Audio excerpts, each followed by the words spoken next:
persiapan peningkatan pengetahuan.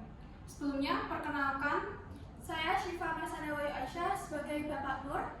saya Navita Reza Anggraini sebagai moderator. Saya Tarisa Agustina sebagai pemaparan materi. Saya Rina Pitasari sebagai Ibu Nafis. Saya Intan Idiasari sebagai Adik Alawi. Saya Mutiara Nusasari sebagai Notulen. Selamat menyaksikan. Assalamualaikum warahmatullahi wabarakatuh.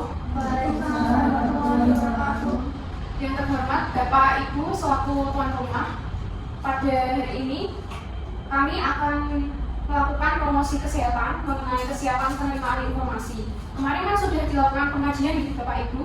Nah, berdasarkan pengajian kemarin didapatkan masalah atau diagnosa perawatan kesiapan peningkatan pengetahuan. Untuk itu, pada hari ini kami akan melakukan memberikan edukasi atau promosi kesehatan mengenai kesiapan penerimaan informasi. Selanjutnya akan dilakukan atau dipaparkan oleh teman saya, Mbak Tarisa Agustina. Sebelumnya, apakah ada yang perlu ditanyakan terlebih dahulu? Tidak. Oke, kalau begitu langsung saja untuk penyampaian materinya dilakukan oleh teman saya. Terima kasih kepada moderator. Sebelumnya Bapak Ibu perkenalkan, nama saya Tarisa Agustina. Di sini saya akan memaparkan materi mengenai kesiapan penerimaan informasi. Sebelumnya, tujuan dari pemaparan materi ini adalah yang pertama, memahami pentingnya nutrisi untuk tumbuh kembang anak. Yang kedua, memberikan informasi kepada ibu tentang kebutuhan gizi anak. Selanjutnya ada anak usia prasekolah, itu sekitar usia 3-5 tahun. Konsumen aktif, anak sudah memilih makanan yang disukai, lalu berat badan anak cenderung mengalami penurunan karena anak sering beraktivitas. Selanjutnya, mulai memilih maupun menolak makanan yang disediakan oleh orang tua. Perkembangan pada balita ditunjukkan sesuai dengan masing-masing tahap usia. Yang pertama ada perkembangan balita usia 3-5 tahun. Balita mulai melompat-lompat satu kaki, menari dan berjalan lurus. Balita mulai menggambar orang dengan 3 bagian tubuh seperti kepala, badan, tangan, serta kaki. Selanjutnya menggambarkan tanda silang dan lingkaran. Anak juga bisa menangkap bola kecil dengan kedua tangannya, menjawab pertanyaan dengan kata-kata yang benar, menyebutkan angka, menghitung jari. Lalu anak juga sudah bisa menggosok gigi tanpa bantuan dari orang tua. Selanjutnya ada pertumbuhan dan perkembangan balita dapat dipantau dengan cara-cara berikut. Yang pertama, menimbang berat badan dan mengukur tinggi badan tiap bulan di posyandu dan fasilitas kesehatan lainnya, seperti pos pendidikan anak usia dini atau PAUD. Kadar mencatat di kartu menuju sehat. Ada juga dicatat melalui buku KIA. Yang kedua, membawa anak ke tenaga kesehatan dan fasilitas kesehatan atau pra-pengembangan anak usia dini seperti holistic integram. Yang terakhir, dapat melakukan pemantauan pertumbuhan dan perkembangan balita dengan menggunakan buku KIA.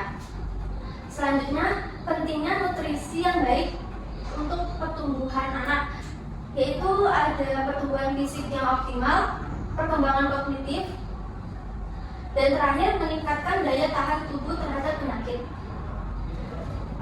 Selanjutnya adalah kebutuhan gizi anak usia prasekolah. Itu dibagi menjadi 2, yaitu makronutrien dan mikronutrien. Kalau makronutrien itu dibagi lagi menjadi 3, Ibu Bapak. Yang pertama adalah karbohidrat, protein, serta lemak.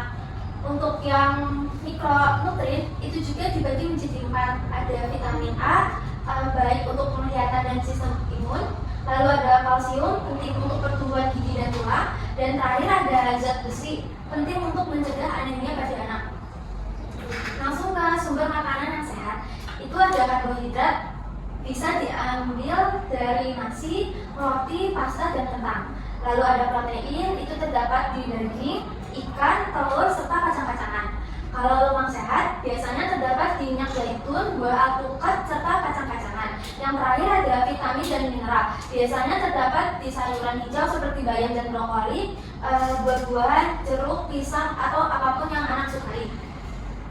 Lanjut, tips memenuhi kebutuhan nutrisi.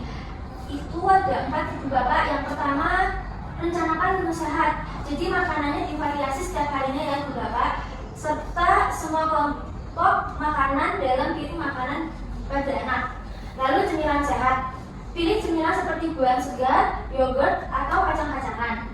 Selanjutnya ada hidrasi yang cukup. Pastikan anak minum air yang cukup setiap harinya. Dan terakhir, gunakan pedoman isi piringku.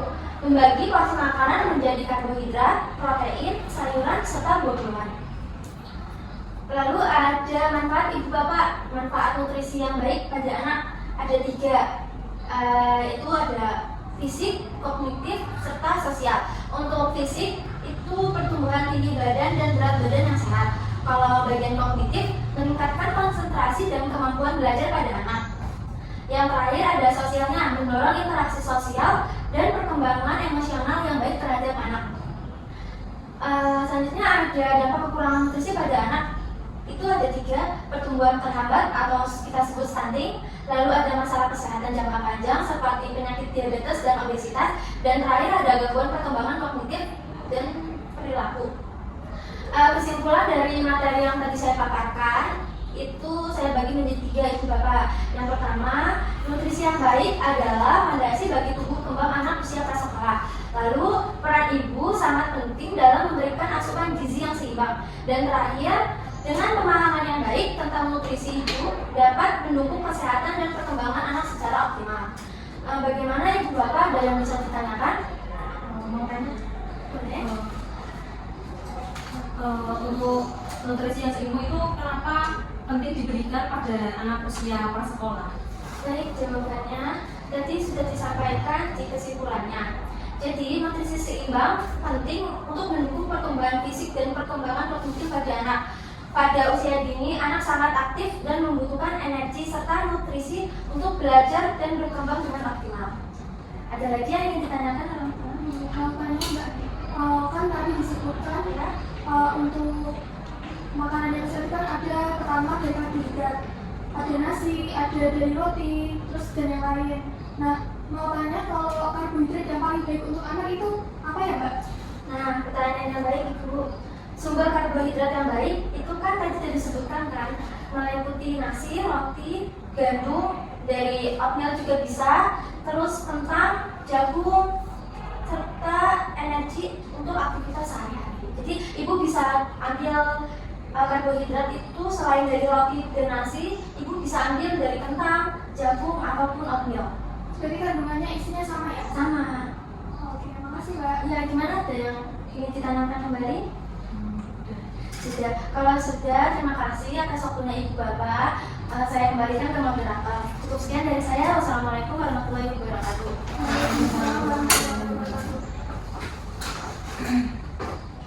Baik, untuk kegiatan edukasi atau promosi kesehatan pada hari ini sudah berjalan dan sudah selesai ya Bapak Ibu. Terima kasih atas waktunya. Kurang lebihnya mohon maaf. Wassalamualaikum warahmatullahi wabarakatuh. Waalaikumsalam warahmatullahi wabarakatuh.